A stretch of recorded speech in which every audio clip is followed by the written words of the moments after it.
One June morning in 2004, Anna Maria Santi sat against a post beneath a large palm-thatched canopy, frowning as she watched a gathering of her people in Mazarica, their hamlet on the Rio Conambu, an Ecuadorian tributary of the upper Amazon. Except for Anna Maria's hair, still thick and black after 7 decades, everything about her recalled a dried legume pod.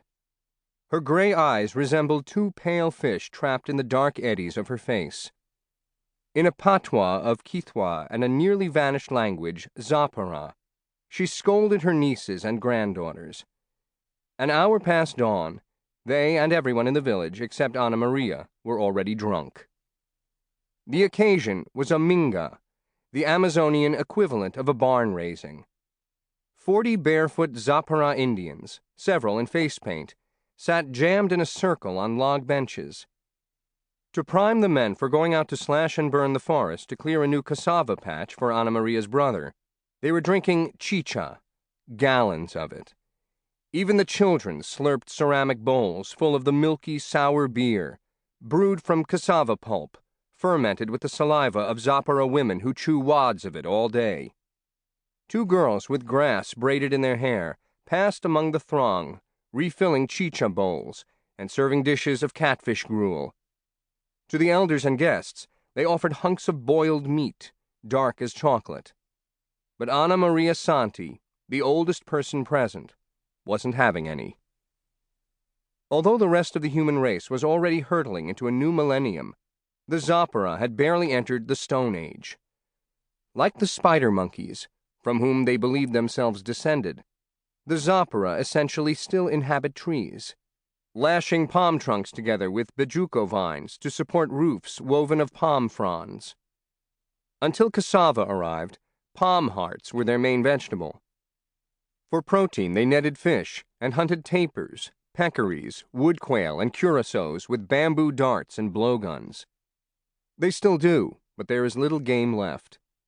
When Anna Maria's grandparents were young, she says, the forest easily fed them, even though the Zapara were then one of the largest tribes of the Amazon, with some 200,000 members living in villages along all the neighboring rivers.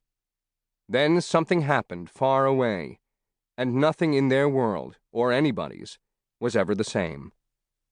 What happened was that Henry Ford figured out how to mass-produce automobiles. The demand for inflatable tubes and tires soon found ambitious Europeans heading up every navigable Amazonian stream, claiming land with rubber trees, and seizing laborers to tap them. In Ecuador, they were aided by highland Quechua Indians, evangelized earlier by Spanish missionaries, and happy to help chain the heathen lowland Zapara men to trees and work them until they fell. Zapara women and girls taken as breeders or sex slaves were raped to death. By the 1920s, rubber plantations in Southeast Asia had undermined the market for wild South American latex. The few hundred Zapara who had managed to hide during the rubber genocide stayed hidden.